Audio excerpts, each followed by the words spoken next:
Millionaire left his lover to be with her best friend. 7 years later, he was frozen when he saw her with twins identical to him. He walked closer and Brandon Walker stepped out of the high-end restaurant in downtown Los Angeles, adjusting the cuffs of his tailored suit. The night air was crisp, carrying the faint scent of rain from earlier in the evening. Neon lights from nearby buildings flickered across the wet pavement, painting distorted reflections of a city that never slept. He barely noticed any of it. His mind was elsewhere, buried under the weight of a failing marriage and the never-ending demands of his empire. Victoria had sent yet another cold, detached text. Something about a charity gala they were expected to attend together next week. He didn't even bother to respond. Nothing about their relationship felt real anymore. In public, they were the perfect couple, the embodiment of success and power. Behind closed doors, they were little more than strangers bound by legal papers and business alliances. Had it ever been real? Brandon sighed, loosening the tie around his neck as he walked toward his car. But just as he reached the curb, someone, made him stop dead in his tracks. A woman, walking across the street with 2 little boys holding her hands. His pulse hammered against his ribs. His throat went dry. It couldn't be Rachel. He blinked, convinced his mind was playing tricks on him. It had been 7 years since he had last seen her. 7 years since she had disappeared from his life without a trace. The last time he saw her was through the words of a letter that had shattered his world. But the 2 little boys walking beside her, Brandon felt his breath catch, his entire body tensed as his eyes locked onto them. The resemblance was undeniable. Their features, dark hair, piercing blue eyes, the way their little mouths twisted in focus as they walked, were eerily familiar, because they were his. The weight of the realization nearly knocked him off balance. His mind raced back to the past, to the lie he had lived for the last 7 years. The letter, the painful words Rachel had written, the unbearable loss he had tried to drown in work, in success, in a life that now felt completely meaningless. I lost them, Brandon. I can't bear to see you after this. Please don't try to find me, it's over. That was what she had said. That was what he had believed. But if the babies were gone, then who were these boys? Brandon felt his legs moving before his mind caught up. He followed them, his heartbeat thundering in his ears. Rachel led the children into a small cafe on the corner, guiding them inside with practiced ease. She smiled gently as she helped one of them take off his jacket, ruffling his hair in a way that sent a deep ache through Brandon's chest. She looked different. Her hair was slightly shorter than he remembered, but her features were the same, delicate and striking, though now there was a maturity in her eyes that hadn't been there before. 7 years had passed, and yet, in this moment, it felt like no time had gone by at all, except for the fact that she had 2 children, his children. Brandon hesitated at the entrance of the cafe, gripping the handle so tightly his knuckles turned white. He had faced powerful business rivals, closed billion-dollar deals, and stood unfazed before ruthless adversaries. But this shook him to his core. He took a breath and stepped inside. The aroma of freshly brewed coffee and warm pastries filled the air, but he barely noticed. His entire focus was on Rachel, and then she looked up. Their eyes met. Rachel froze. The color drained from her face, her breath catching in her throat. For a moment, there was nothing but silence. The cafe bustled around them, baristas calling out orders, the hum of conversations, the clinking of cups. But for Brandon, the world had narrowed to just this moment. His voice came out hoarse, raw with emotion he couldn't suppress. "Are they mine?" Rachel's lips parted, and she took a step back instinctively, her gaze flickering to the boys, then back to him. Panic flashed in her eyes. Brandon took another step closer, desperate for an answer, for anything that could make sense of the impossible truth staring him in the face. But before she could respond, a deep, confident voice cut through the tension like a blade. "Babe, everything okay?" Brandon's entire body went rigid. A man, a tall, well-dressed man with sharp features, walked up behind Rachel, placing a hand on her lower back in a gesture of possession, protective, intimate. Rachel's posture stiffened, but she didn't pull away. Brandon felt like he'd just been punched in the gut. She wasn't alone. She had a life that didn't include him. His hands clenched into fists at his sides as an unfamiliar emotion surged through him. Jealousy, anger, desperation. The man turned his attention to Brandon, his expression unreadable, assessing. "Who is this?" he asked Rachel, his tone calm but firm. Rachel opened her mouth, but no words came out. She was still staring at Brandon, her entire body tense with something he couldn't quite read, and then finally she spoke. Her voice was barely above a whisper. "Brandon, this is Ethan." The name meant nothing to him, but the way she said it, the hesitation in her voice, that meant everything. Brandon took a slow breath, forcing himself to hold it together. He had walked into this cafe thinking he was reclaiming his past. Instead, he had just stepped into her present, and it damn well looked like there was no room for him in it. Brandon felt the weight of the name Rachel had just spoken settle in his chest like a lead brick. Ethan, the man beside her, the man whose hand rested so easily against the small of her back. The man whose presence made Brandon feel like an outsider in what should have been his family. Rachel's hesitation told him everything. She hadn't expected to see him. She wasn't ready for this confrontation. Neither was he. Brandon's throat felt dry as he tried to steady his breathing. His gaze flickered between the boys, his sons, and Rachel.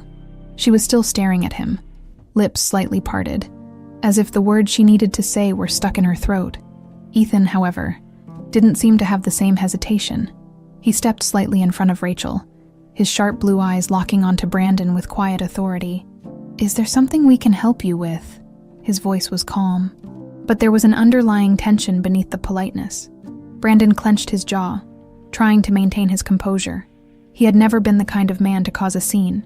He thrived on control, on calculated moves. But this was chaos. His gaze flickered back to Rachel. "Can we talk?" he asked. His voice lower, more urgent. Rachel looked down at the boys, then at Ethan, before finally nodding. "Ethan, can you take the boys to get their muffins?" Ethan didn't move right away. His expression remained unreadable as he studied Brandon for a long second before nodding. He crouched down, speaking softly to the twins, who then walked with him toward the counter, blissfully unaware of the storm raging between the adults. The second they were out of earshot, Rachel exhaled sharply, running a hand through her hair. "Brandon." He took a step closer, his voice almost a whisper. "They're mine." "Aren't they?" Rachel swallowed hard, guilt flashing in her eyes, but then she straightened her shoulders. "Yes." The word knocked the breath out of his lungs.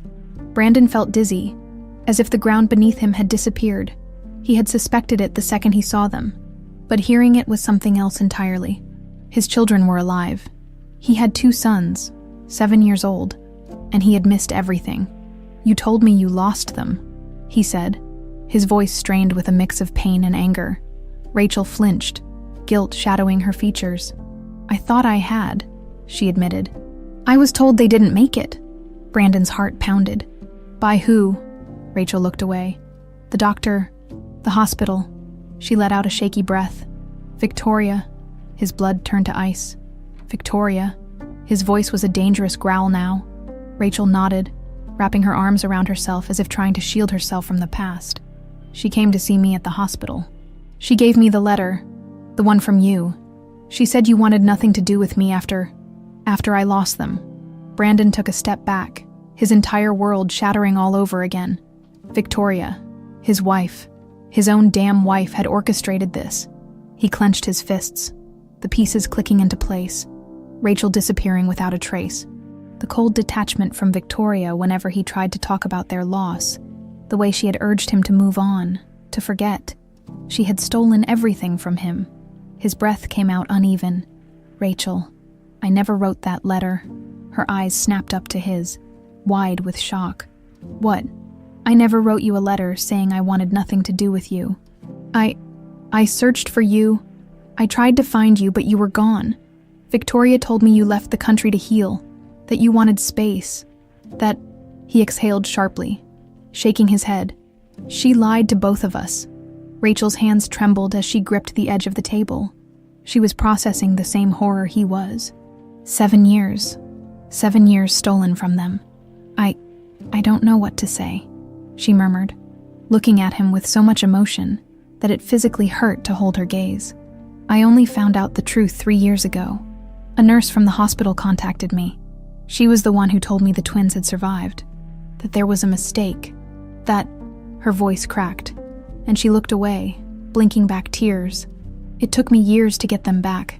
The legal battle was hell. And Ethan, he was there for me through all of it." Brandon felt his stomach tighten at the mention of Ethan, but he pushed it aside for now. There were bigger things at play. He exhaled, raking a hand through his hair. "Rachel, I swear to you, I didn't abandon you. If I had known, it doesn't change the past," she whispered. That cut deeper than anything else. Before he could respond, Ethan returned, holding 2 small paper bags in one hand and guiding the twins with the other. "Mom, they were out of chocolate chip, so we got blueberry instead." Rachel wiped her eyes quickly and smiled at her sons. "That's okay, sweetheart." Brandon watched the way she softened around them, the way they looked at her, full of love and trust, and then he felt the loss sink into his bones. He had missed their first steps, their first words, their birthdays, every scraped knee, every bedtime story, every single milestone. Rachel turned back to him, her expression conflicted. "Brandon, let's go, babe," Ethan said gently, his gaze flickering toward Brandon with subtle warning. Rachel hesitated for a long second before nodding. "Yeah, we should go." Brandon clenched his jaw. He wasn't going to let this end here. Not now. "Rachel." His voice was quiet, but it carried weight. She paused, looking at him one last time. "Can I see them again?" Rachel bit her lip. Ethan stiffened. The twins looked up, oblivious to the tension surrounding them. And then, after what felt like an eternity, Rachel finally nodded. "One step at a time," she murmured. It wasn't much, but it was a start. Brandon sat in the dimly lit study of his penthouse, a half-empty glass of whiskey resting on the polished mahogany desk in front of him. The city lights of Los Angeles stretched endlessly beyond the floor-to-ceiling windows, but he wasn't seeing any of it. His mind was on her, Rachel, the boys, his sons. The shock of seeing them still hadn't worn off. Their faces haunted him, their resemblance to him undeniable. 7 years, 7 goddamn years stolen from him. And all because of Victoria. His grip tightened around the glass as his jaw clenched. He had to know, had to see the proof. He had called the best private investigator money could buy, someone he trusted to dig deep. And now, all he could do was wait. A sharp knock on the door shattered the silence. "Come in," he said, his voice rough. The door opened, and Marcus Layton, his investigator, walked in, holding a thick folder, a man in his late 40s. Marcus had a reputation for uncovering the ugliest truths people tried to bury. Brandon didn't waste time. "Tell me everything," Marcus exhaled, placing the folder on the desk before sitting down. His face was grim. "It's worse than you think." Brandon's stomach twisted. "Go on." Marcus opened the folder, flipping through documents, court records, and photos. Victoria orchestrated everything, Brandon. The falsified letter, the medical reports. It was all her. Brandon's breath came out slow and controlled, but rage simmered just beneath the surface. "How?" Marcus tapped a paper. "She paid off Dr. Raymond Carter, the obstetrician who handled Rachel's pregnancy. He was in her pocket, received a hefty sum to tell Rachel that the twins didn't make it." Brandon's blood ran cold. "She paid a doctor to tell the mother of my children that they were dead." Marcus nodded grimly. "That's not all. She also had a nurse, Angela Moreau, switch the birth records, officially. The twins were listed as stillborn. In reality, they were taken from the hospital and placed into a private adoption system, one controlled by Victoria's contacts." Brandon's grip on the desk tightened. "She stole them," Marcus exhaled. "Yes, and she made damn sure neither of you would ever find out. Rachel was devastated, left the hospital in pieces. You, on the other hand," Marcus's gaze darkened. "She made sure you believed Rachel had abandoned you after the loss." Brandon inhaled sharply, his hands shaking with barely contained fury. That's why Victoria had pushed him to move on so quickly. Why she had been so insistent that Rachel was gone for good. Because she had been terrified of the truth coming out. How did Rachel find out? His voice was eerily calm, but his knuckles were white as he gripped the desk. Marcus flipped to another page. 3 years ago, a former nurse, Angela Moreau, contacted Rachel, claiming she had information about the birth. She had kept records of the switch, but had been too scared to come forward earlier. She confessed everything: how the adoption had been handled through an underground network, how Rachel's children were alive. Brandon exhaled harshly, his chest tightening. Rachel had spent years fighting to get them back, and he had been living in ignorance. Marcus continued.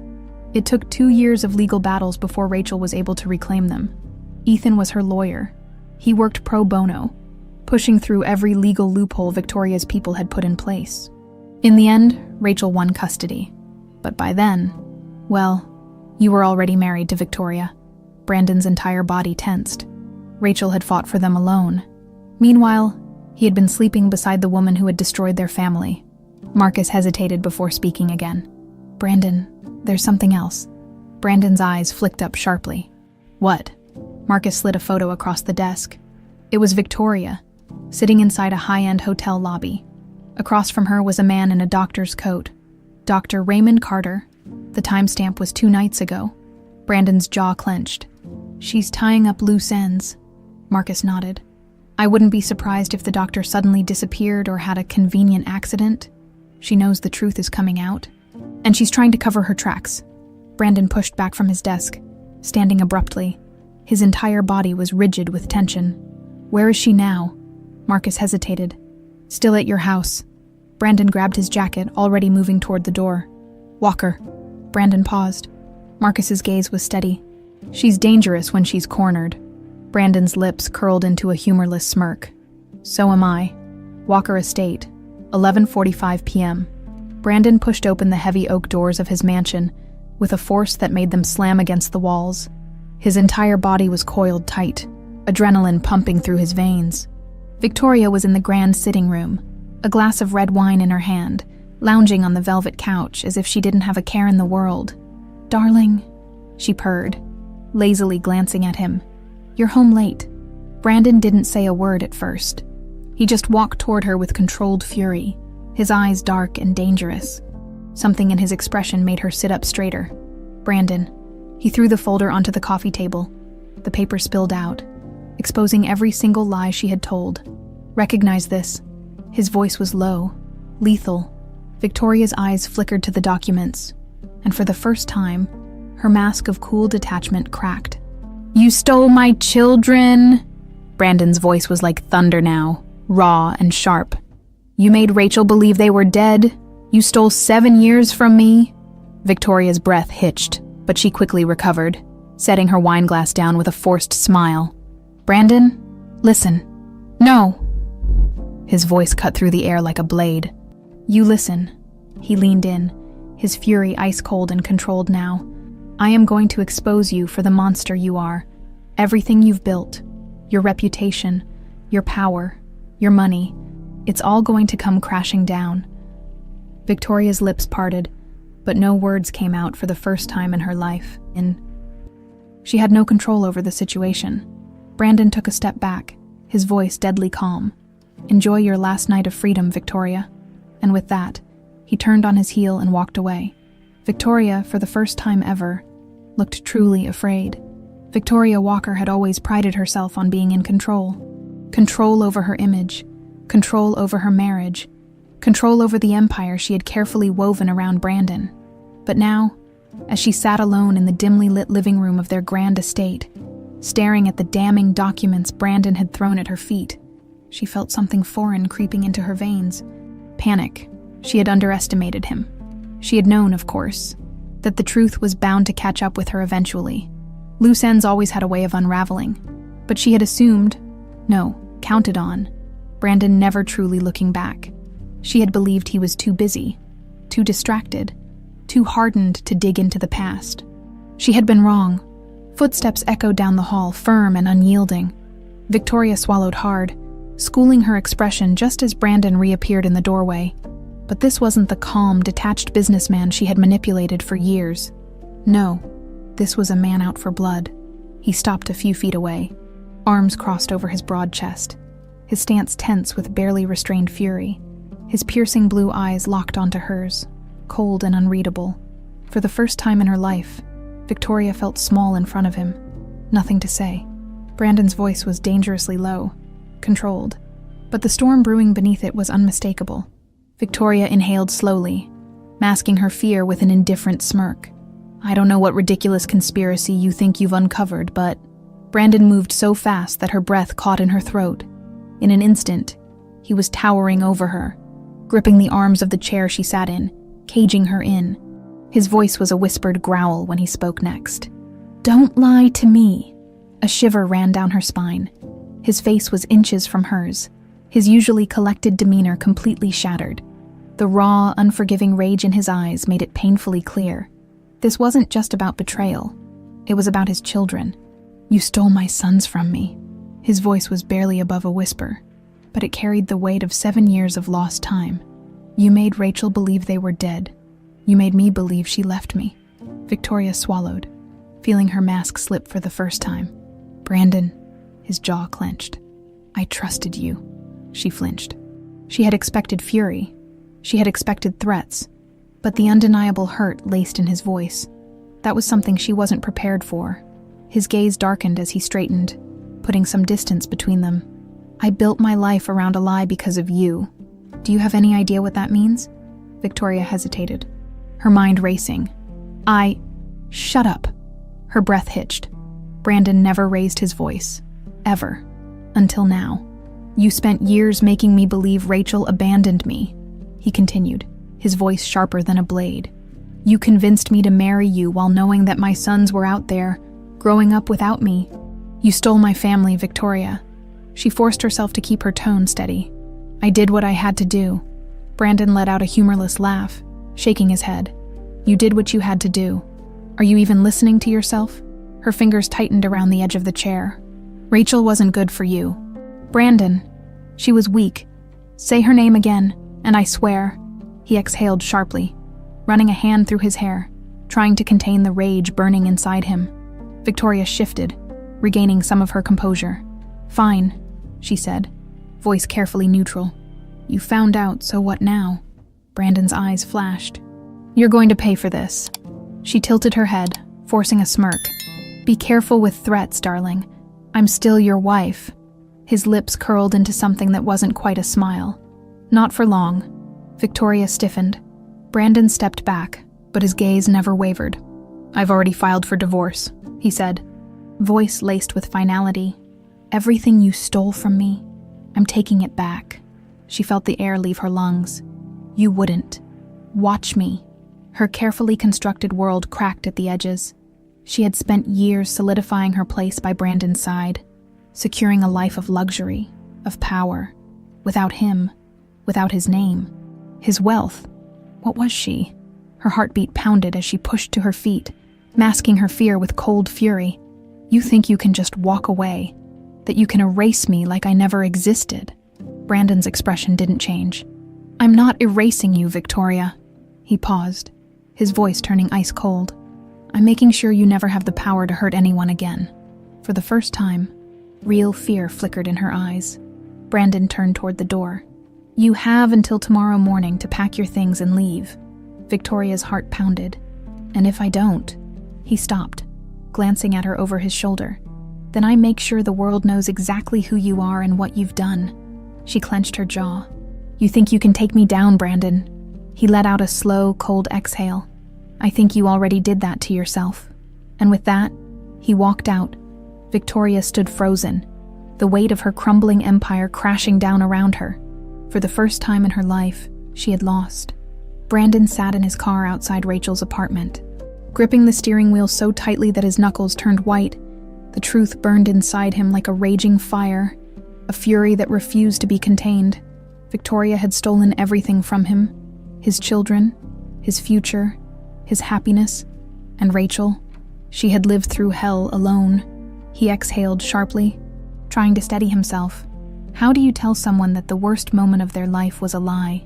That the pain they carried for years, the grief that defined them, was nothing more than the result of a cruel manipulation? The thought made his stomach turn. He had spent years hating her absence, thinking she had chosen to leave, that she hadn't wanted him. Now, knowing the truth, the guilt was unbearable. She had been suffering, and he had let her go. Brandon ran a hand over his face before stepping out of the car. It was time. He climbed the steps of her brownstone apartment, his heart pounding against his ribs. The sun had just begun to set, casting a golden hue over the city, but he barely noticed. All he could think about was Rachel. He knocked. Seconds stretched into eternity before the door finally opened. Rachel stood there, her brown eyes widening slightly at the sight of him. She looked tired, not just physically, but like someone who had carried a heavy weight for too long. "Brandon." Her voice was wary, guarded. He swallowed hard. "We need to talk." Rachel hesitated, glancing over her shoulder, then back at him. He could see the internal war playing out in her mind, the instinct to push him away battling against the curiosity in her eyes. Finally, she sighed and stepped aside. "Come in." Brandon walked inside, taking in the warmth of her home. It was simple, cozy, nothing like the cold, lifeless mansion he shared with Victoria. Toys were scattered in the living room, evidence of 2 little boys who lived here, who should have been part of his life all along. Rachel crossed her arms. "What is this about?" Brandon turned to face her, his expression unreadable. "I know the truth, Rachel." She frowned. "The truth?" He exhaled slowly, his voice raw. "About the twins, about the hospital, about Victoria." Rachel stiffened. Brandon reached into his jacket and pulled out the folder Marcus had given him. He placed it on the small coffee table in front of her. "It's all in here, proof, documents, witness statements." His voice softened. "You were lied to, Rachel. We both were." Rachel didn't move. She just stared at the folder as if it held a ghost from her past. Then, slowly, she sat down, her fingers trembling as she flipped through the pages. Brandon watched as her face went pale, her breathing becoming unsteady. When she reached the part about the nurse's confession, her hands clenched into fists. I already knew some of this," she whispered. "But Victoria, she swallowed hard, blinking rapidly. She forged the letter." Brandon nodded. "I never wrote those words, Rachel. I never turned my back on you." Rachel's eyes met his, filled with unspeakable pain. "I thought you left me," she choked out. Brandon's jaw tightened. "I thought you left me too." Silence hung between them, heavy with 7 years of lost time. Rachel inhaled sharply, pushing the folder away. "None of this changes what happened," she murmured. "I still spent years fighting for them alone. She hesitated. "I still built a life without you, Brandon." He flinched but nodded. "I know, and I'll never be able to change that, but Rachel," his voice dropped, thick with emotion. "I want to be in their lives. I need to be in their lives." Rachel exhaled slowly. "I don't know if that's a good idea." Brandon's heart stopped. He took a careful step closer. "Why?" Rachel hesitated, then shook her head. "They don't know you, Brandon. They have a life here. Stability. And Ethan." She stopped abruptly, as if realizing she had said too much. Brandon's stomach twisted. "Ethan." Rachel looked away. "He's been there since the beginning. He fought with me. He loves them." Brandon felt like someone had punched him in the gut. "Do they call him Dad?" Rachel's silence was answer enough. Brandon took a step back, running a hand over his face. He had spent years mourning something that wasn't even real, only to find that someone else had filled his place. Rachel bit her lip. "Brandon, I need to think about this. You showing up now. It changes everything." Brandon clenched his fists. He wanted to fight, to demand what was his. But Rachel was right. He couldn't just walk in and rewrite history. "I understand," he said finally, his voice strained. "But I'm not going anywhere. They're my sons, and I'm going to be in their lives, whether you're ready or not." Rachel's eyes darkened. "This isn't just about what you want, Brandon." "No," he agreed. "It's about what they deserve." A long silence stretched between them before Rachel finally exhaled. "I'll talk to them, but I'm not making any promises." Brandon nodded. It was a start. He turned toward the door, but before he could leave, Rachel spoke again. "Brandon," he turned. Her expression was unreadable, but her voice was barely above a whisper. "If I had known the truth back then," she hesitated, "would we have made it?" Brandon's heart ached at the question. He looked at her for a long time before answering, his voice heavy with 7 years of regret. "Yes," he whispered. "We would have." And then he walked out. leaving Rachel with the truth she had spent years unknowingly living without. Brandon sat in his car outside Rachel's brownstone, gripping the steering wheel so tightly his knuckles turned white. He had faced boardrooms filled with ruthless billionaires, negotiated deals worth billions, and built an empire from the ground up. But nothing had ever made him feel this unsteady, because this wasn't a business deal. This was about his sons. He exhaled sharply, running a hand through his hair. Rachel had agreed to let him see them, but her words from the night before still echoed in his mind. They don't know you, Brandon. They have a life here, stability. It wasn't just about proving himself to Rachel. He had to prove himself to them. A knock on the window startled him. He turned to see Rachel standing outside, arms crossed, watching him carefully. Taking a deep breath, he stepped out of the car. "You're early," she said, arching an eyebrow. Brandon managed a small smirk. "Didn't want to be late for my first day on the job." Rachel's expression softened slightly, but the caution in her eyes remained. "They're inside," she said, glancing toward the door. "Ethan's out for the day, so it's just us." Brandon swallowed the bitterness that rose at the mention of Ethan, but he pushed it aside. This wasn't about him. Rachel opened the door and Brandon stepped inside. The house smelled like cinnamon and something sweet. Freshly baked cookies, maybe. The warmth of the home was a stark contrast to the cold, lifeless mansion he shared with Victoria. It felt real. Laughter echoed from the living room, and Brandon's chest tightened. He followed Rachel into the room and stopped at the sight before him. Two little boys sat cross-legged on the floor, surrounded by Legos. His breath hitched. For a moment, he could do nothing but stare. They were perfect. Their dark hair was slightly messy, their faces alight with focus as they built something together. One of them was carefully placing a block, while the other watched intently. Then, as if sensing they were being watched, one of them looked up. Brandon froze. Big, familiar blue eyes locked onto his, eyes that were unmistakably his own. His heart stopped. Rachel cleared her throat. "Lucas, Daniel, this is..." She hesitated. "This is Brandon." The boys blinked up at him. For a long moment, there was silence. Then, the one who had been holding the Lego piece, Lucas, tilted his head. "Hi," he said cautiously. Brandon swallowed the lump in his throat. "Hey, buddy?" Daniel, the quieter of the two, narrowed his eyes. "Are you Mom's friend?" Brandon glanced at Rachel, then back at them. He could feel Rachel watching him closely, waiting to see how he would handle this. He hesitated, then knelt down to their level. "I guess you could say I'm someone who should have been here a long time ago." Lucas frowned. "You're late." Brandon let out a small chuckle, though it was tinged with sadness. "Yeah, kid, I'm really late." Daniel studied him. "You look like us." Brandon's throat tightened. Rachel shifted uncomfortably. "Boys, why don't you show Brandon what you're building?" Lucas perked up. "It's a spaceship." He grabbed the half-finished model and held it up proudly. "It's got lasers and a secret door so bad guys can't get in." Brandon's lips curved into a genuine smile. "That's pretty awesome." Lucas grinned, clearly pleased. "Wanna help?" Brandon blinked. He had imagined this moment so many times, had agonized over it, convinced they would reject him. But now, sitting here, being offered a piece of their world, he felt something crack open inside him. "I'd love to."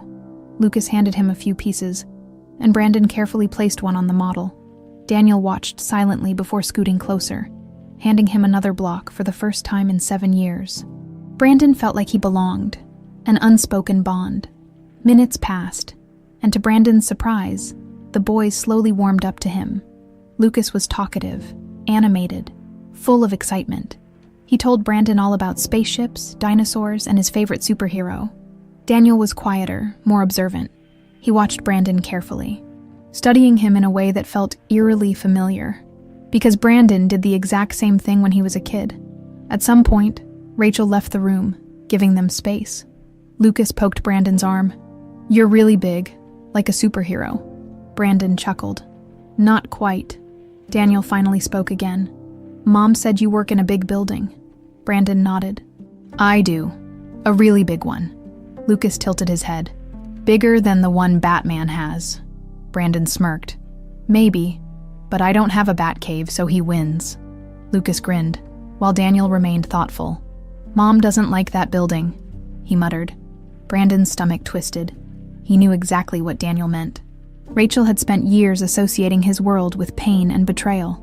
I get that, Brandon said gently, but maybe she'll like it a little more now. Daniel frowned, clearly skeptical. Maybe. Lucas leaned closer, lowering his voice to a whisper. Mom cries sometimes at night. Brandon felt his chest tighten. Lucas continued. She thinks we don't know, but we do. Brandon ached. For Rachel. For the years she had spent suffering alone. For the moments he had missed. Before he could respond, Rachel reappeared in the doorway, watching them with an unreadable expression. It's getting late, she said softly. Lucas pouted. But we're not done. Rachel sighed, but there was the tiniest hint of a smile on her lips. You can finish later. Brandon hesitated, then turned to the boys. How about I come back, and we finish it together? Lucas's face lit up. For real. Brandon nodded. For real. Lucas grinned. Okay. Daniel didn't say anything at first, but after a long pause, he gave a small nod. Brandon swallowed past the lump in his throat. It wasn't much, but it was a start. Rachel walked him to the door. As he stepped outside, he turned to her, his voice low. Thank you for this. Rachel hesitated, then nodded. One step at a time, Brandon. As the door closed behind him, Brandon let out a shaky breath. For the first time in 7 years, he felt hope. Brandon couldn't wipe the small smile off his face as he walked back to his car. For the first time in 7 years, he had spent time with his sons, not just watching from afar, but really being with them. They had let him in, if only for a little while. It was a start, but as he reached his car, the moment of quiet satisfaction was shattered. A figure leaned against his sleek black Aston Martin, arms crossed, watching him with cold, assessing eyes. Ethan. Brandon slowed his steps, his jaw tightening as he took in the man who had, for all intents and purposes, taken his place. Ethan was dressed casually in jeans and a fitted button-down, but there was nothing casual about his stance. It was the stance of a man standing his ground. Brandon let out a slow breath before speaking. You're in my way, Ethan smirked, pushing off the car. That's funny. I was just about to say the same thing to you. Brandon resisted the urge to roll his eyes. If you have something to say it. Ethan's smirk faded, replaced by a sharp, unreadable expression. I know what you're doing. Brandon arched an eyebrow. Oh, enlighten me. You're trying to insert yourself back into Rachel's life, into their lives, like you belong here, like you weren't gone for 7 years. Ethan's voice was calm, but the steel beneath it was unmistakable. Brandon's temper flared, but he kept his voice even. I wasn't gone, Ethan. I was kept away. There's a difference, Ethan scoffed. And now, suddenly, you expect everyone to just accept you, to let you waltz back in and play dad like nothing happened. Brandon took a slow step forward, his voice dropping. I am their father. Ethan didn't back down. And where were you when Rachel was fighting for them? When she was exhausted, crying herself to sleep, wondering if she'd ever see them again? Where were you when she was in court, when she needed someone to stand by her? His eyes burned with quiet fury. I was there, Brandon. Me, not you. Brandon felt something deep and ugly twist in his chest. Ethan had been there. For Rachel. For his sons. The thought made his blood boil. Not just in anger, but in guilt. He should have been there, but he hadn't even known. Brandon inhaled sharply. I didn't have the chance to be there, but I do now, and I'm not going to walk away. Ethan's jaw clenched. You think this is a game? You think you can just claim them like a business deal and everything will fall into place? Brandon's eyes darkened. I don't play games when it comes to my sons. For a long moment, they just stared at each other, the tension thick and suffocating. Then Ethan let out a humorless laugh, shaking his head. You know what? Fine. Let's see how this plays out. He took a step back, but his voice was laced with warning. But hear me, Walker. If you hurt them, if you disappoint them in any way, I'll be the first to make sure you never come near them again. Brandon's expression remained unreadable. You don't need to worry about that. I'm not going anywhere. Ethan studied him for a moment longer, then nodded slowly, as if accepting the inevitable battle ahead. And just like that, he walked past Brandon, toward Rachel's apartment, slipping inside like he belonged there. Brandon exhaled, his jaw clenching. The message was loud and clear. Ethan wasn't just Rachel's lawyer. He wasn't just a friend. He was a man in love with her, and he wasn't stepping aside without a fight. Lines drawn. Brandon didn't sleep that night. He sat in his office staring out at the city skyline, replaying the conversation with Ethan over and over in his mind. The truth was, Ethan had every reason to hate him. Rachel's life had fallen apart, and Ethan had been the one to pick up the pieces. He had been there through the worst of it. He had fought for her, supported her, and, most painfully, he had earned her trust. Brandon hadn't. Not yet. But that didn't mean he wouldn't. The next morning, he made his way back to Rachel's apartment. He didn't need an invitation. She had said he could see the twins again, and he intended to. When Rachel opened the door, her eyes widened slightly. "You're early," Brandon smirked. "That's the second time you've said that," she sighed, stepping aside to let him in. "The boys are still getting dressed." Brandon nodded, stepping into the warm space that was slowly becoming familiar. His eyes flickered to the framed photos on the wall, memories he had never been a part of, and then his gaze landed on one in particular, Rachel, standing in a park, laughing, with Ethan. Something inside him twisted painfully. Rachel followed his gaze, her expression unreadable. "He's been in their lives since the beginning," she said softly. "He's family to them." Brandon exhaled slowly. "And to you." Rachel's breath hitched. She hesitated. And in that hesitation, Brandon saw it. The uncertainty. The flicker of something she hadn't fully confronted yet. Finally, she looked away. "I need to check on the boys." Brandon watched as she disappeared down the hall. Her answer left unsaid. He clenched his fists. This wasn't just about proving himself to his sons. This was about Rachel too. And he wasn't about to let Ethan be the one to win her over. Because whether she admitted it or not, she still belonged with him. Victoria Walker was not a woman who accepted defeat. As she sat in the sleek, modern penthouse suite of the Rosewood Hotel, she swirled the deep red wine in her glass, her perfectly manicured nails tapping against the crystal. The city skyline stretched before her, glittering and alive, but all she could see was the mess Brandon had left her in. She had built a life at his side, controlled the narrative, ensured that no other woman would ever take what was hers. And now, he was throwing her away, divorcing her, cutting her out like she was nothing. Her lips curled into a bitter smile as she took a slow sip of wine. "Oh, Brandon, you underestimated me." A soft knock at the door pulled her from her thoughts. She set her glass down and adjusted the silk robe draped over her shoulders, before rising to answer. When she opened the door, a tall man in an expensive suit stood there, his expression cold and businesslike. "Did you bring what I asked for?" she purred, stepping aside to let him in. The man nodded, placing a thick envelope on the table. "Everything is in there. Bank records, court filings, and..." He hesitated before continuing. "The adoption paperwork." Victoria's smile widened as she picked up the envelope and slid out a set of neatly typed documents, the legal proof that Rachel's adoption of the twins had been sealed under special circumstances, and more importantly, proof that it could be challenged. "You're sure about this?" the man asked. Watching her closely, Victoria's eyes gleamed. "Oh, I'm more than sure." She traced her fingers over the paper, already imagining the chaos she was about to unleash. "Brandon thinks he's won," she mused, her voice smooth and venomous. "That he can just walk away, that he can have his perfect little family." Her grip on the documents tightened. "But I'm going to make sure he loses everything." A sudden threat Rachel sighed as she carried the last of the folded laundry to the twins' room. The past week had been a whirlwind. Brandon had started coming around more, spending time with Lucas and Daniel. She wouldn't admit it out loud, but it was affecting her. Seeing him with them, the way he wanted to be part of their lives, was stirring something inside her she wasn't ready to face. But there was still Ethan, still the life she had built, and she wasn't about to throw it all away because of a man who had once broken her heart, even if it hadn't been his fault. She was deep in thought when the doorbell rang. Frowning, she wiped her hands on her jeans and headed for the door. The second she opened it, her stomach dropped.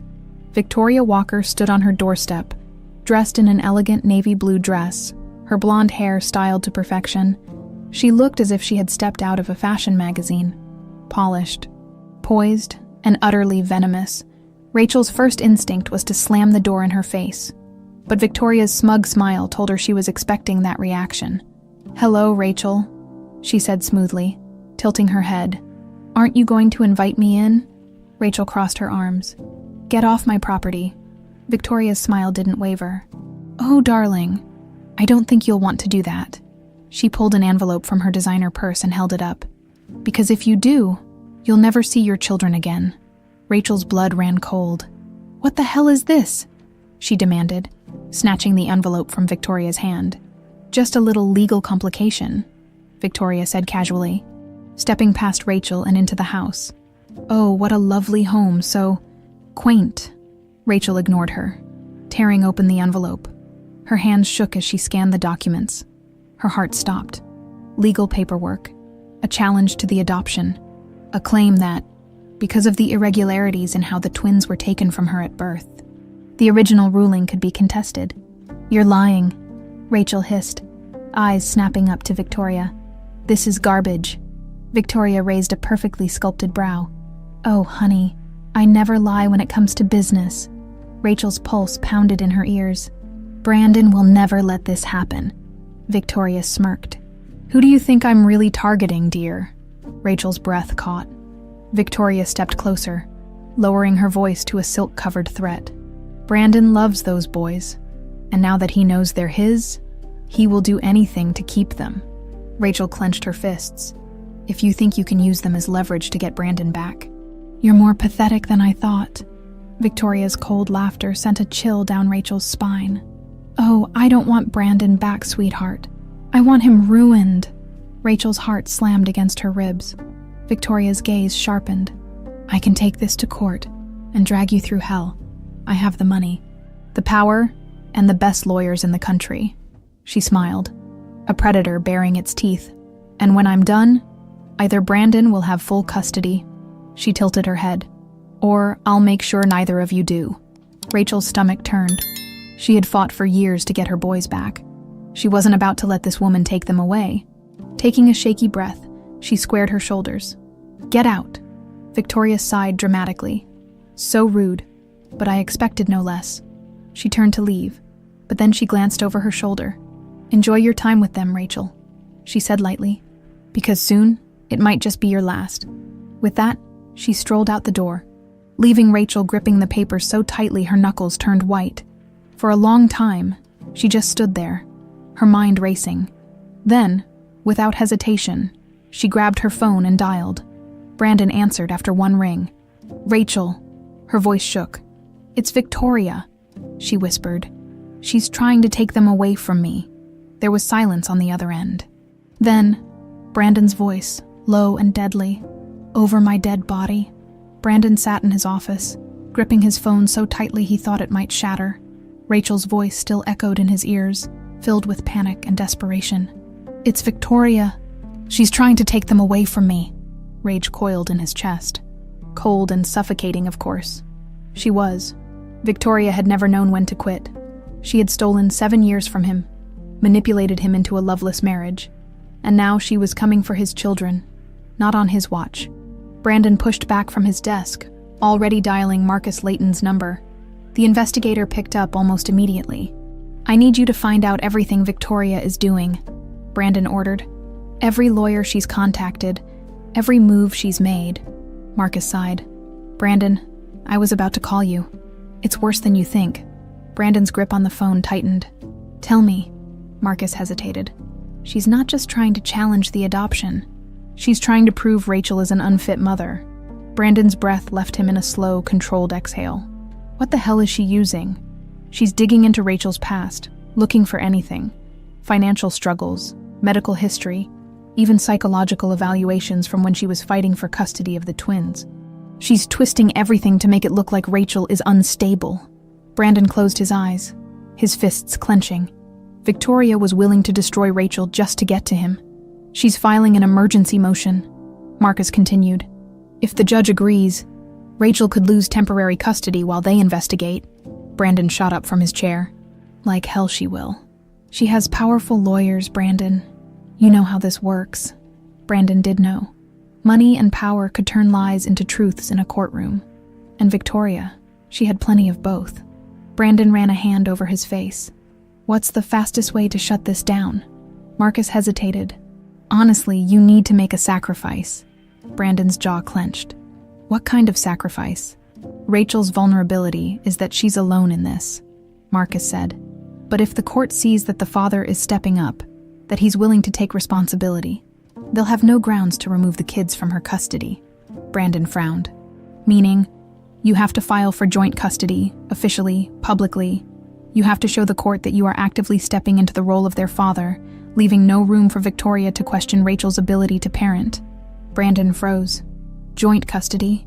It made sense if he was legally involved in his sons' lives. Victoria's claims would fall apart.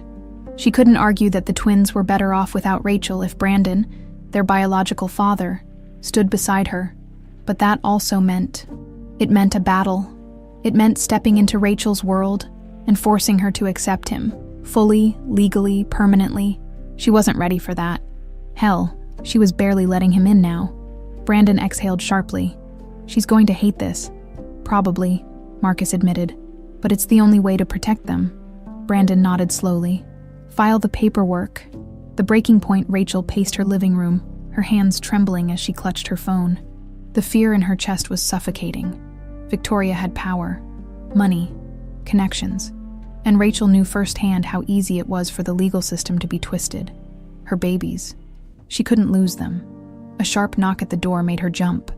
She rushed to open it, her breath catching when she saw Brandon standing there, his expression hard and determined. You need to pack a bag, he said. Rachel blinked. What? You and the twins. You're coming with me. Rachel stared at him. Brandon, Victoria is filing for an emergency custody review, he interrupted. If she wins, they could take the boys away temporarily while they investigate. I'm not letting that happen. Rachel's stomach dropped. Brandon took a deep breath. I filed for joint custody. The words hit like a freight train. Rachel's head snapped up. You did what? Brandon held her gaze. It was the only way to shut Victoria down before she gains any ground. The court isn't going to separate them from their biological parents if we both stand together. Rachel's pulse pounded. You didn't even talk to me about this. There wasn't time, Brandon said, his voice sharp. And I wasn't going to risk waiting while Victoria plays dirty. Rachel stepped back, her arms wrapping around herself. Brandon, this isn't just about winning. This is about my children, my life. You just forced me into something I wasn't ready for. Brandon exhaled, pinching the bridge of his nose. I know, Rachel. I know. But what choice did I have? Her chest rose and fell rapidly. Do you have any idea how hard I fought for them? What I went through? And now you... Her voice cracked. You just come in and claim them like a business deal. Brandon flinched. This isn't about a claim, he said quietly. This is about protecting them. Protecting you. Rachel looked away, her throat tight. This wasn't how she wanted it. She wasn't ready for this. But deep down, she knew he was right. She inhaled sharply. What now? Brandon's jaw tightened. We move. Now, if Victoria's people show up with court orders, I don't want them anywhere near the twins. We go somewhere safe. Somewhere she can't touch you. Rachel hesitated, then nodded. Brandon's shoulders relaxed slightly. Good. Pack whatever you need. I'll take care of the rest. Rachel turned toward the twins' room. But Brandon caught her wrist gently. She looked up, startled by the intensity in his gaze. I'm not trying to take them from you, he said, his voice low, raw.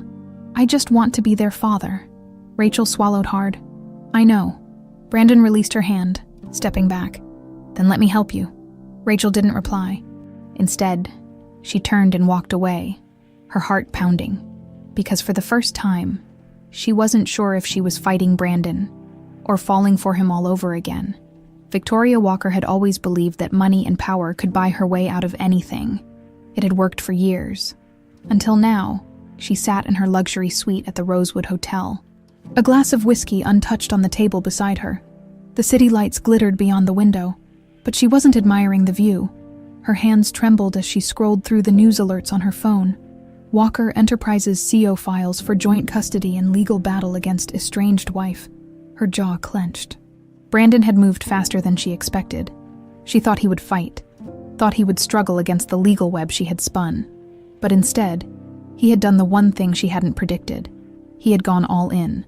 With Brandon filing for joint custody, her entire strategy had collapsed overnight. She couldn't claim Rachel was an unfit mother when the biological father was standing beside her, demanding his parental rights. The courts would never strip custody from both parents unless there was overwhelming evidence. Evidence she didn't have, Victoria had lost before the battle had even begun. Her fingers curled around the whiskey glass, her breath unsteady. This wasn't how it was supposed to end. A sharp knock at the door made her look up. She took a deep breath, steeling herself before crossing the room and opening it. A tall, severe-looking man in an expensive suit stepped inside without waiting for an invitation. His expression was cold, professional. "It's over," he said flatly. Victoria's nails dug into her palm. "Don't be dramatic," he exhaled, looking at her like she was a lost cause. "Brandon's legal team just submitted the paperwork. The judge won't even entertain your petition now that he's filed for custody. If you keep pushing this, all you'll do is waste money and embarrass yourself." Victoria forced a smile. "I have more money than time." The lawyer shook his head. "Not for long." Something in his tone made her spine stiffen. "What do you mean?" "Walker Enterprises has launched an internal investigation into your financial dealings. Brandon isn't just divorcing you, he's cutting you off entirely." The room spun. That couldn't be right. Brandon was angry. Yes, furious even. But he wouldn't destroy her, would he? Her lawyer continued, his voice sharp. "He's already frozen the joint accounts. Your credit cards. Canceled. Any assets tied to Walker Enterprises. Seized. You have whatever is in your personal accounts, and after the divorce settlement, that might not be much." Victoria's chest tightened. Brandon wasn't just leaving her. He was erasing her. She swallowed hard. "I need time. I can fix this." The lawyer scoffed. "You don't have time, Victoria. The moment that joint custody paperwork hit the system, you became irrelevant. No judge will listen to your claims now. And without Brandon's money, you're finished." She felt like she was drowning. For so long, she had controlled the game. She had manipulated, schemed, won. And now, in the blink of an eye, she was nothing. The lawyer grabbed his briefcase. "My advice, drop the case and settle the divorce before Brandon decides to come after you for fraud." Victoria's throat burned with unshed tears. This couldn't be happening. She wouldn't let it. As the door closed behind him, she stared at her reflection in the massive window. She still had one card to play. Brandon thought she was out, but she wasn't done yet. Rachel barely had time to breathe before the next battle arrived. She and the twins had barely settled into Brandon's estate, a temporary arrangement. As she kept reminding herself, when her phone rang, it was Marcus Layton. Rachel hesitated before answering. What now? Marcus didn't waste time. Victoria's making a move. She's trying to blackmail Brandon into giving her money in exchange for dropping everything. Rachel's grip on the phone tightened. What kind of blackmail? A deal. She walks away quietly if he gives her a settlement beyond the divorce agreement. If he refuses, she's threatening to go public with information that could damage his reputation. Rachel's stomach twisted. What kind of information? There was a pause. Then Marcus said, "You." Rachel's blood ran cold. She's planning to leak documents, emails, anything she can spin to make it look like you and Brandon had an affair while he was married to her. She's hoping the media will latch onto it and turn you into the villain. Rachel closed her eyes, willing herself to stay calm. And what's Brandon going to do? There was a short chuckle on the other end of the line. He told her to go to hell. Rachel let out a shaky breath. Of course he did, but that didn't mean Victoria would stop. She would come for them with everything she had. Rachel turned, glancing toward the living room where the twins were curled up on the couch, watching cartoons. Brandon sat nearby, his eyes flickering between them and his phone as he fielded calls from his lawyers. He looked tired. No, not just tired. Not just weary. Rachel's heart twisted. He had already sacrificed so much to protect them. Maybe it was time she did the same. Taking a deep breath, she walked over to him. "We need to talk." Brandon looked up, his expression softening when he saw her. "Everything okay?" Rachel hesitated before sitting down beside him. I want to make her stop. Brandon sighed, rubbing the back of his neck. Rachel, I know what you're going to say, she interrupted. That it's not my problem, that you'll handle it. But Brandon, she swallowed, this isn't just about you anymore. It's about all of us. His jaw tensed. What are you suggesting? Rachel exhaled slowly. I'll go public first. Brandon froze. She continued, her voice firm. Before Victoria has the chance to twist anything, we tell the truth. We put out a statement. On our terms. We don't let her control the narrative. Brandon's eyes searched hers. Are you sure? Rachel nodded. If this is a fight, I want to stand beside you, not behind you. Brandon was silent for a long moment. Then something shifted in his gaze. He reached out, gently taking her hand in his. For the first time in years, there was no hesitation, no doubt, just them. Okay, he murmured. Let's end this. Rachel squeezed his hand, her heart pounding, because for the first time, she wasn't just fighting for Brandon, she was fighting with him. And together, Victoria didn't stand a chance. Victoria Walker was out of options. For the first time in her life, the power she wielded so effortlessly was slipping through her fingers. Brandon had played his move brilliantly, filing for joint custody before she could challenge Rachel's rights. The courts wouldn't entertain her claims now. The money she once controlled was dwindling, her influence fading, her empire crumbling. But Victoria Walker was not a woman who surrendered. Sitting in the dimly lit corner of an upscale lounge, she traced the rim of her martini glass with one manicured finger. Her mind racing, across from her sat the last person who could help her salvage what was left of her life. Paul Reynolds, a ruthless fixer known for handling high-profile scandals. If there was anyone who could turn this around, it was him. Paul leaned back in his chair, watching her with a calculating expression. Brandon's already shut down your legal options. What exactly do you want me to do? Victoria's red lips curled into a slow, deliberate smile. You know how the media works. Paul, perception is everything. Paul raised an eyebrow. You want me to manufacture something? Victoria took a sip of her drink, savoring the sharp burn before responding. Brandon and Rachel think they've won. They think they can ride off into the sunset, hand in hand like some fairy tale couple. She placed her glass down with a soft clink. But what happens if that illusion is shattered? Paul exhaled through his nose, shaking his head.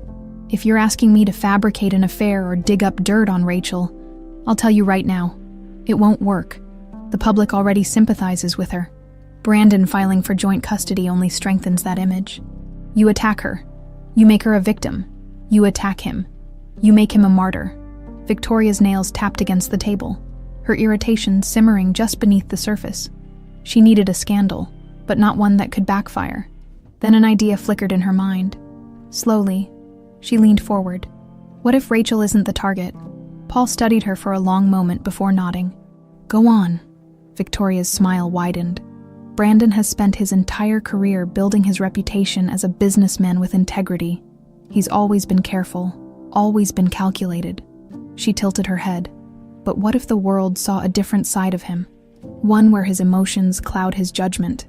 Paul's interest was piqued. You want to provoke him? Victoria's eyes gleamed.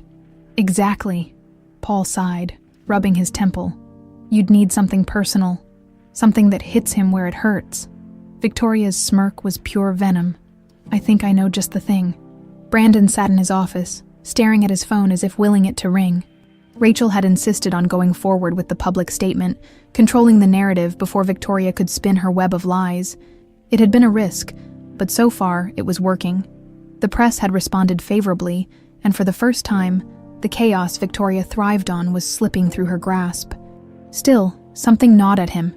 Victoria wasn't the type to give up. She had always been at her most dangerous when she was cornered. A sharp knock at his office door made him look up.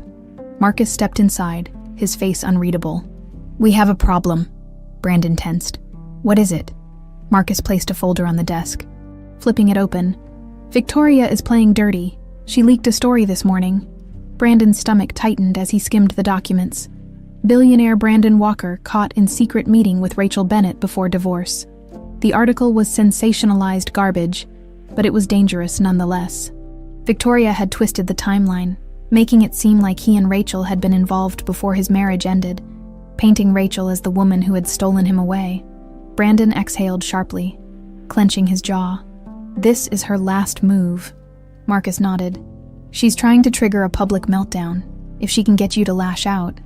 If you say something reckless, she can use it against you in court. Brandon leaned back in his chair, his mind racing. The only thing keeping Victoria afloat was the illusion of control. If he didn't give her a reaction, she would lose everything. His phone buzzed. Rachel. Brandon picked up immediately. I saw the article, he said without preamble. Rachel's voice was tight. What do we do? Brandon exhaled slowly. We do nothing. There was a pause. Brandon? She wants me to snap, he said firmly. She's desperate. If we give her nothing, she loses. It's over. Rachel hesitated, then sighed. Are you sure? Brandon's voice softened. Trust me. Victoria paced her hotel room, the tension in her chest growing with every passing hour. The story was spreading, but Brandon wasn't reacting. No public statements, no outbursts, nothing. She threw her phone onto the bed, her hands shaking. This was supposed to work. He was supposed to be furious, supposed to make a mistake, but he wasn't taking the bait. A knock at the door made her whirl around. She stormed across the room, yanking it open. A man in a dark suit stood there, his expression unreadable. Her father's lawyer. Victoria's stomach dropped. Mrs. Walker, the man said, stepping inside without waiting for an invitation. Your father has made a decision. Victoria's heart pounded. What are you talking about? The lawyer adjusted his tie. Your father has been made aware of the situation, your financial instability, the legal troubles. His gaze was cold. He has decided to revoke all remaining financial support. Victoria staggered back. No, she whispered. He wouldn't. He already has. The lawyer handed her an envelope. You have 30 days to vacate the properties he owns. After that, you're on your own. Victoria's vision blurred. Her father had always protected her, always ensured she landed on her feet. But now, she was alone. The lawyer gave her a curt nod. Good luck, Mrs. Walker. As the door clicked shut behind him, Victoria sank onto the bed, her body trembling. Everything was gone. Brandon, the money, her power. She had played every card, made every move, and still, she had lost.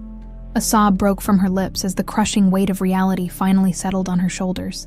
For the first time in her life, Victoria Walker had no one left to save her. Brandon sat in his office, staring at the city skyline as the late afternoon sun dipped below the horizon. The past few days had been a whirlwind.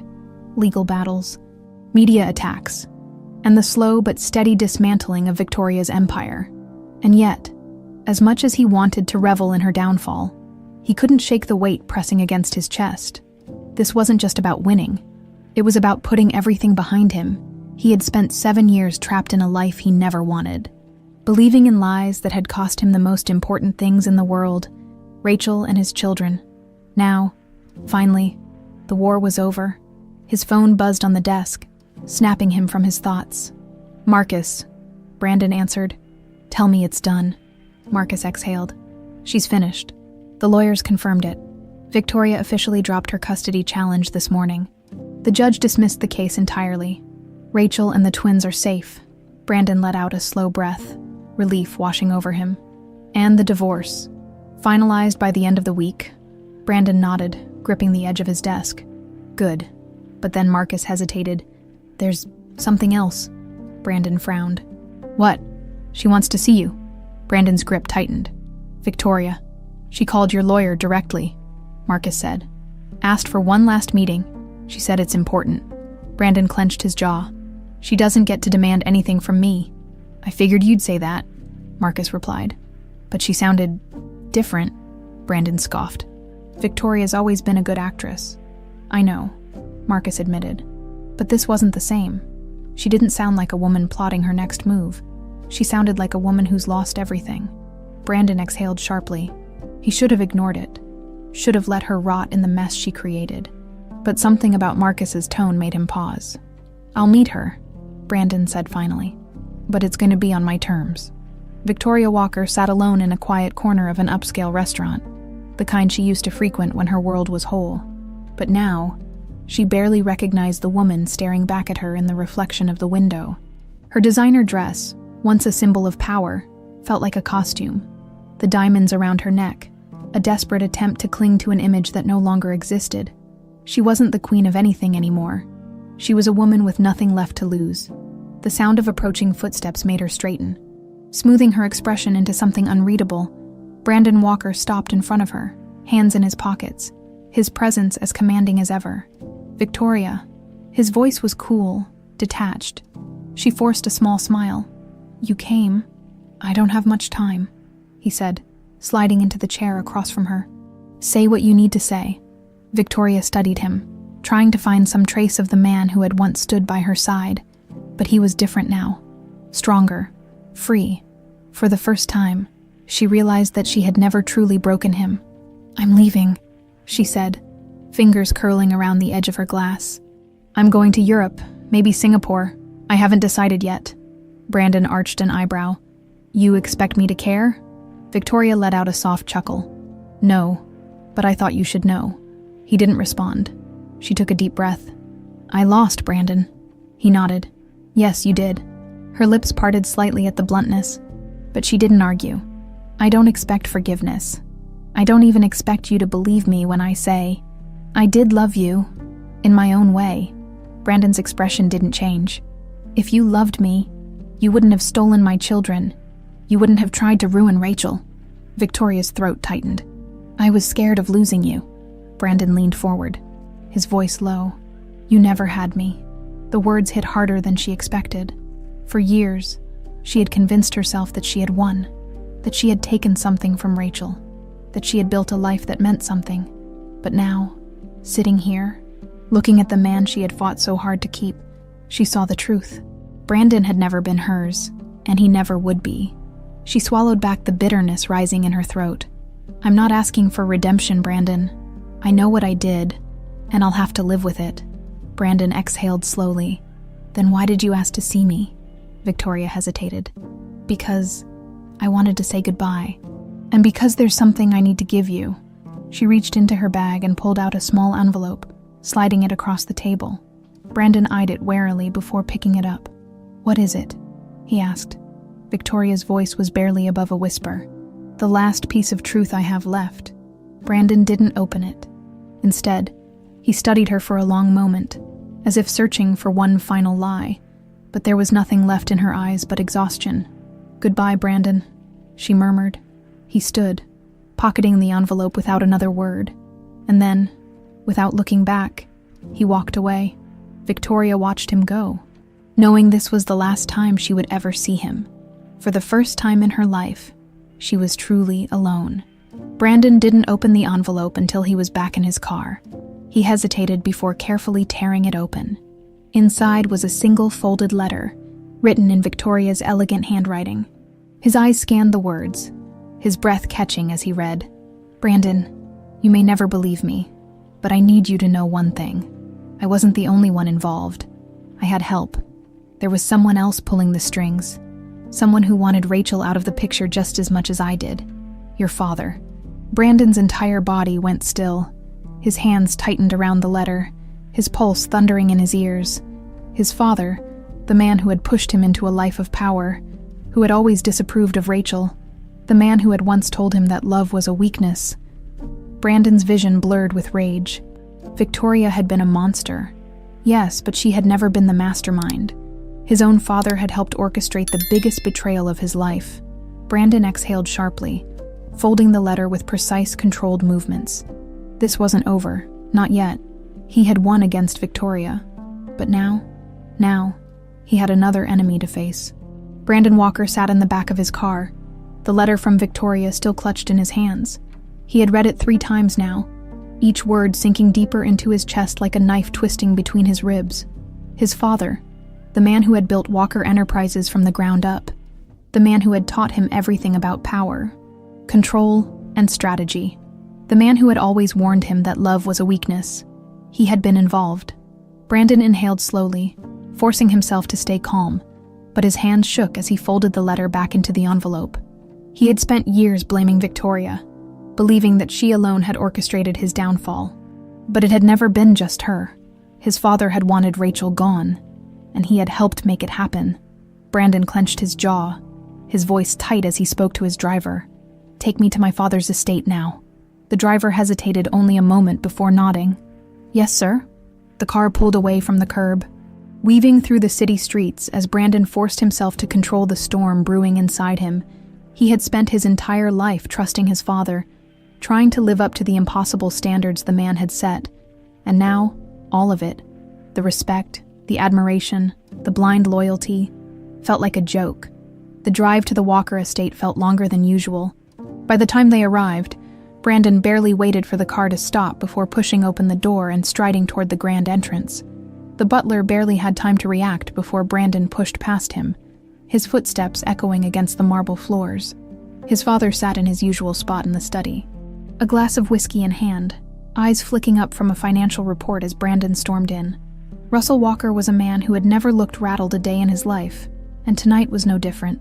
He leaned back in his chair, expression unreadable. "Brandon," he greeted calmly, swirling the whiskey in his glass. "To what do I owe the pleasure?" Brandon tossed the envelope onto the desk between them. "Read it." Russell's gaze flickered down to the letter, then back to his son. He didn't move to pick it up. "I assume this is from Victoria?" Brandon's jaw tightened. "So you don't even deny it?" Russell exhaled through his nose, finally setting his glass down. "Deny what, exactly?" Brandon's hands clenched into fists. "That you were part of it. That you helped her destroy my life, my family, my children." Russell's expression remained unbothered, but there was something in his eyes, calculated caution. "You're upset," he said evenly. "I understand that." Brandon's rage flared. "Don't patronize me." Russell sighed, finally picking up the letter and unfolding it. His eyes scanned the words, and when he finished, he set it down without a hint of remorse. "Yes," he admitted, "I was involved." Brandon felt like he had been punched in the gut. He had expected denial, excuses, something, but not this. Not his father admitting to it so easily. Russell exhaled, rubbing his temple.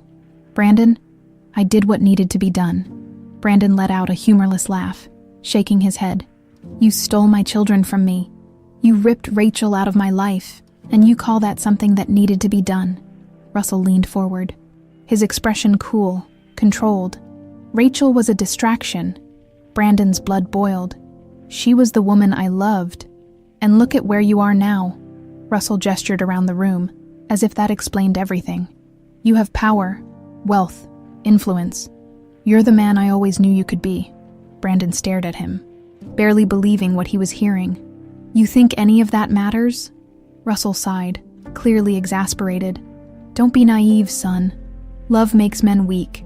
It clouds judgment. I had to make sure you stayed focused." Brandon's vision blurred with rage. "So you tore my life apart." Russell's expression didn't change. "I protected you," Brandon snapped. He slammed his hands against the desk, leaning in close, his voice low and dangerous. "You destroyed me." Russell didn't flinch. "I made you." Brandon's breathing was ragged, his control hanging by a thread. This man, his own father, had taken everything from him. He had stood by while Victoria lied, manipulated, and stole, and he had done it all because he believed that love was a weakness. Brandon straightened, his heart pounding. "I don't owe you anything." Russell arched an eyebrow. "Everything you have, Brandon. You have because of me." Brandon's lips curled into a humorless smirk. "And yet I have more now than I ever did under your control." His father's expression flickered. Just for a second, Brandon turned toward the door. "Where are you going?" Russell called after him. Brandon paused, glancing over his shoulder. "To build something you could never understand," Russell scoffed. "And what's that?" Brandon's voice was steady. "A life worth living." And with that, he walked away, leaving his father behind for good.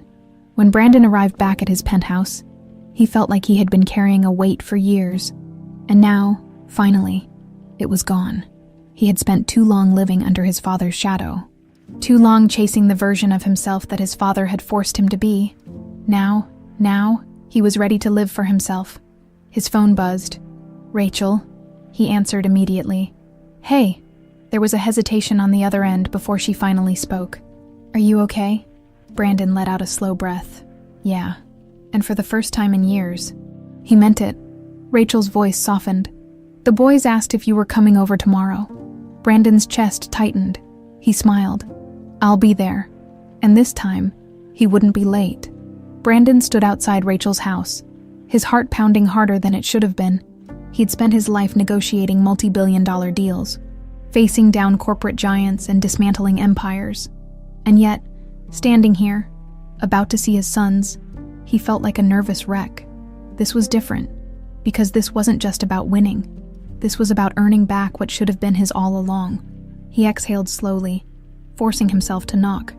A few seconds later, the door swung open, and Rachel stood there, her brown eyes cautious but softer than before. You came, she said simply. Brandon managed a small smirk. Told you I would? Rachel hesitated for a beat before stepping aside. They're in the backyard. Brandon walked inside, his senses immediately taking in everything. The warmth of the home, the laughter spilling from outside, the scent of something sweet, baking in the oven. This was a home, something he hadn't truly had in years. Rachel led him through the house until they stepped onto the back patio. The sight before him made his chest tighten. Lucas and Daniel were chasing each other across the grass, their laughter ringing through the air. Pure, unfiltered joy.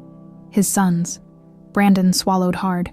He had lost so many years, missed so many moments. And yet, somehow, this wasn't the end. It was a beginning. Lucas spotted him first.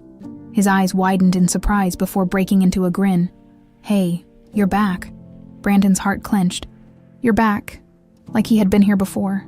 Like he belonged. He forced himself to speak past the lump in his throat. Told you we had a spaceship to finish? Lucas lit up, running over and grabbing his hand. Come on, Daniel already messed up the engine, so we gotta fix it. Daniel, who had been watching more cautiously, finally stepped forward. He studied Brandon for a long moment before speaking. You're really staying this time? Brandon felt that question deep in his soul. He lowered himself to Daniel's level, looking him in the eye. I'm not going anywhere, buddy. Daniel nodded slowly, then handed him a piece of Lego. Then you better help fix it right. Brandon let out a breath he didn't know he had been holding. This was real. The boys weren't just letting him in. They were trusting him. Rachel sat on the porch, watching the scene unfold, her expression unreadable, but when his eyes met hers, she didn't look away. And for the first time, there was no anger, no resentment, just possibility.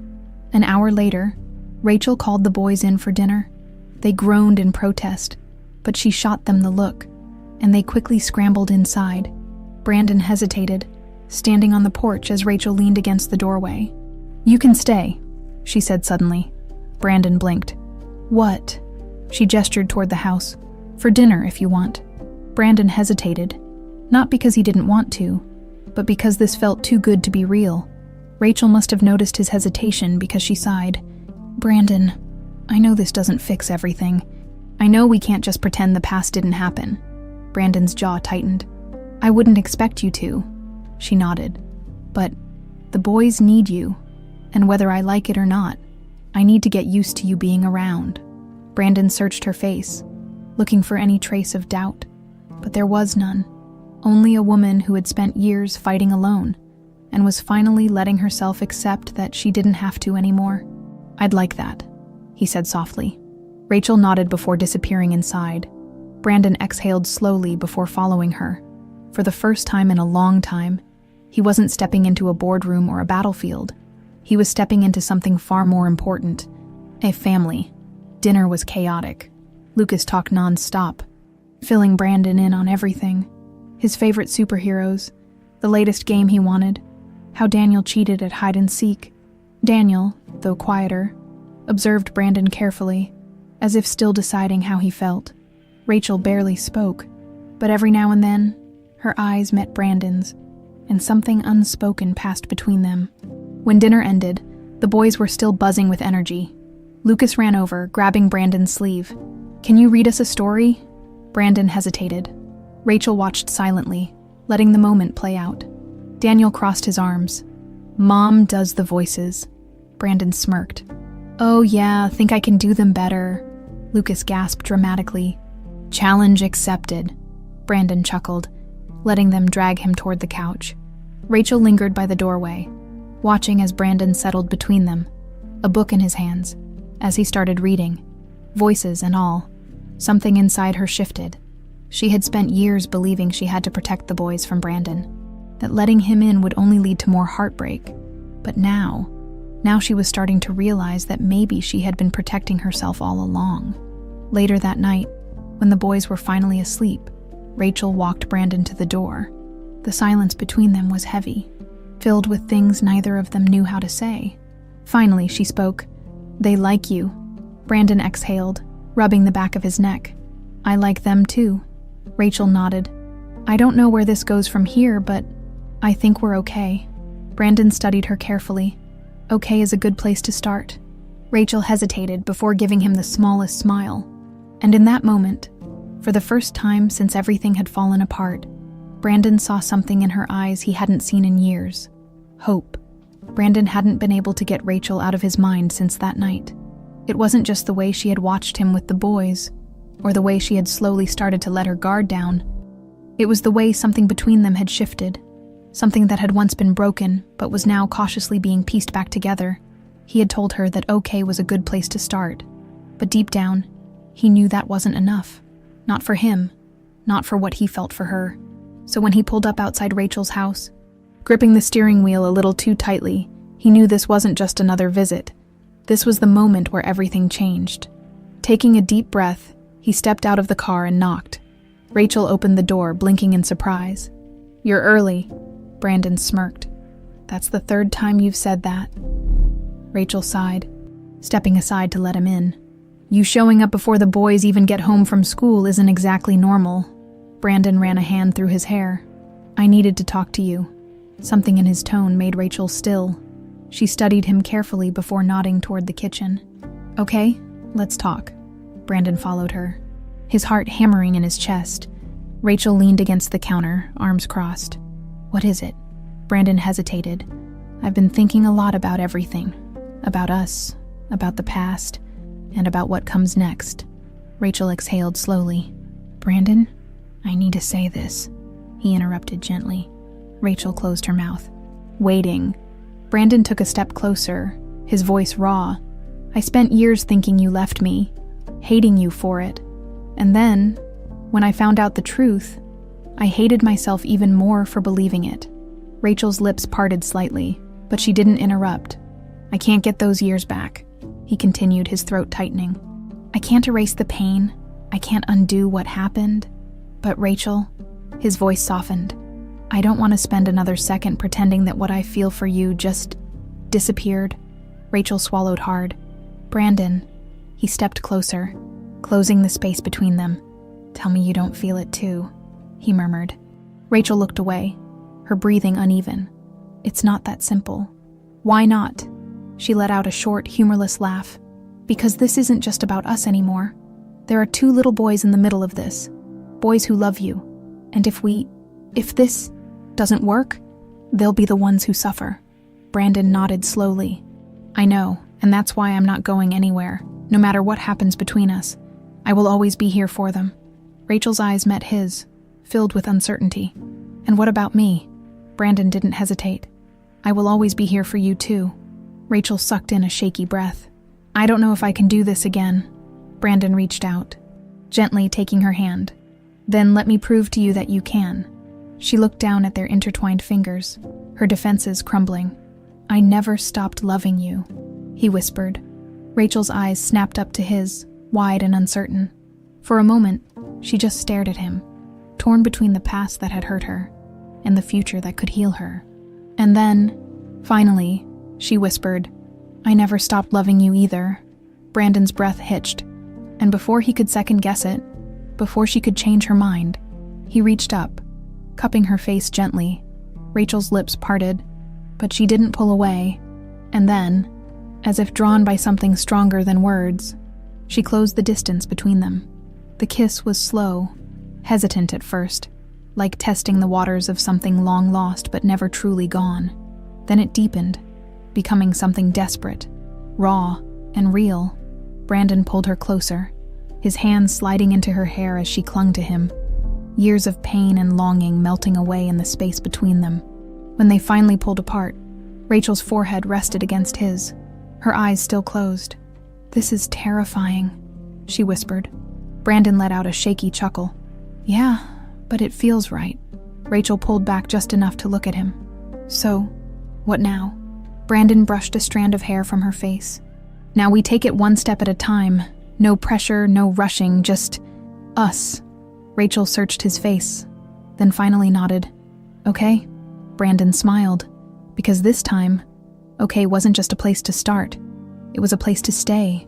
Brandon had always believed that success was measured in numbers, in power, in control, that a life worth living was one that commanded respect and demanded obedience.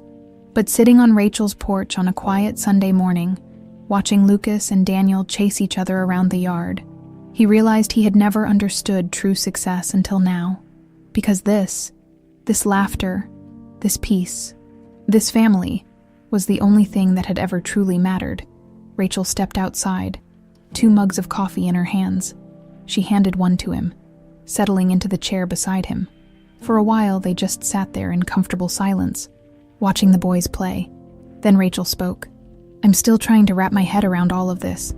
Brandon glanced at her. "What do you mean?" She exhaled softly, curling her fingers around the warm mug. "You, us, the fact that after everything, we're here." Brandon set his coffee down, turning to face her fully. "Is that a bad thing?" Rachel shook her head. "No, just unexpected." Brandon reached for her hand, running his thumb lightly over her knuckles. "I meant what I said, Rachel. I'm in this, completely." Rachel bit her lip, hesitating. "The boys, they're my sons," Brandon said firmly, "and I will spend the rest of my life making up for the years I lost with them." Rachel's gaze softened. "They love you, you know." Brandon swallowed hard. "I love them too." Rachel squeezed his hand. "Then I think we might just be okay." Brandon smiled. "I think so too." They sat there for a moment, letting the weight of the past settle behind them. Then Lucas came barreling up the porch, his face flushed with excitement. "Mom, Brandon, guess what?" Rachel arched an eyebrow. "What?" Lucas grinned. "Daniel said you two kissed last night." Rachel nearly choked on her coffee, while Brandon let out a deep, amused chuckle. Daniel appeared behind his brother, crossing his arms. "It was obvious," Rachel groaned, covering her face. "Oh my God." Lucas turned to Brandon, eyes wide. "So does this mean you're our dad now?" Brandon's chest tightened. He bent down to their level, looking between them seriously. "I was always your dad, buddy. I just wasn't here. But I am now."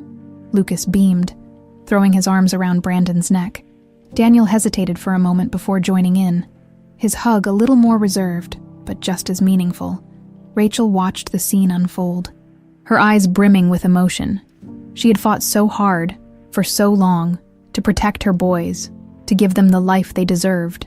And now, for the first time in 7 years, she didn't feel like she had to fight alone. Later that night, after the boys had gone to bed, Rachel stood by the window, watching the city lights flicker in the distance. Brandon walked up behind her, wrapping his arms around her waist. She leaned into him without hesitation, exhaling slowly. "Do you ever think about what might have been?"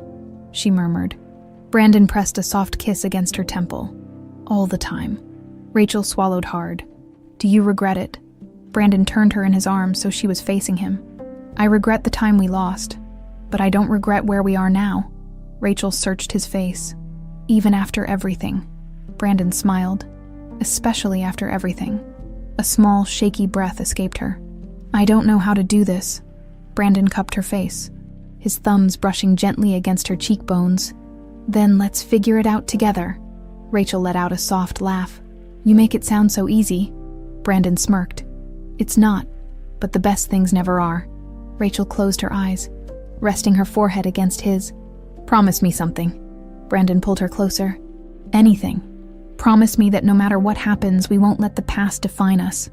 Brandon's heart swelled. "I promise." Rachel pulled back just enough to look into his eyes, and then, slowly, softly, she kissed him. This kiss wasn't desperate like the first one. It wasn't driven by fear or uncertainty. It was steady, sure, real, a promise, A new beginning. When they pulled apart, Rachel smiled. We might actually make this work. Brandon grinned. We already are. And this time he knew, with absolute certainty, that he wasn't going to lose her again. Epilogue. 1 year later, the sun was shining, laughter filling the air as Brandon stood in the backyard, watching Lucas and Daniel chase each other across the grass. Rachel walked up beside him, slipping her hand into his. They're getting faster. Brandon smirked. I'll have to start training if I want to keep up. Rachel laughed. Good luck with that. Brandon turned to her, pure happiness radiating from him. I don't need luck. I have everything I need right here. Rachel rolled her eyes, but her smile was soft and full of love. That was cheesy. Brandon grinned. Yeah, but you love it. Rachel sighed dramatically.